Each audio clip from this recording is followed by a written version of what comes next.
Orlando Bloom reveals why he was celibate before dating Katy Perry. Ariana Grande claps back at people not respecting the current situation around the world. Plus, a woman is really ruining Beyonce's name. Hey guys, it's Allie for Hollywood Life with your pop star roundup. But before we begin, hit the sub, like, and bell button. Yeah, you want to be up to date, don't you? Let's start with not Beyonce. So an outlet from New Mexico reports that a woman was arrested for allegedly stealing a car.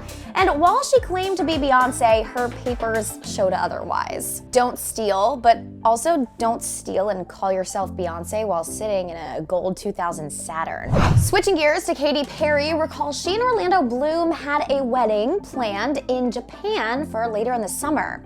Well, we are hearing exclusively amid everything going on, she and Orlando might opt to celebrate in a smaller venue, her home, and then plan a bigger celebration in Japan once everything settles down. And speaking of Orlando Bloom, he recently spoke to the Sunday Times and reveals he was actually celibate for 6 months before dating Katy Perry. Orlando said he originally planned for just 3 months, and then he began to enjoy the way that he related to women and the feminine part of himself. However, he later adds he doesn't totally recommend it, and it was pretty insane. I'm pretty sure that there were a handful of women who he spoke to in those 6 months that also thought it was insane. Now to Bad Bunny. Oh wait, never mind. That's Justin Bieber with frosted tips and a face mask on. Well, yeah, it seems like every celebrity is walking around in a face mask trying to avoid getting sick. But other celebrities are trying to tell us all to stay indoors and avoid going out altogether, especially in large groups.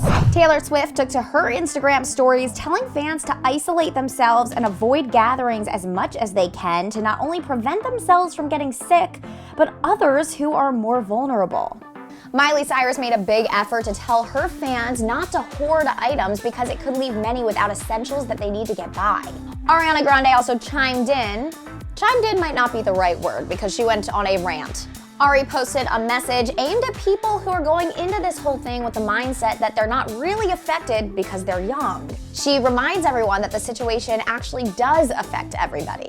Ariana is also asking people to call their senators about a bill labeled HR 6201, which could provide necessary financial support in terms of paid sick leave and unemployment due to the outbreak.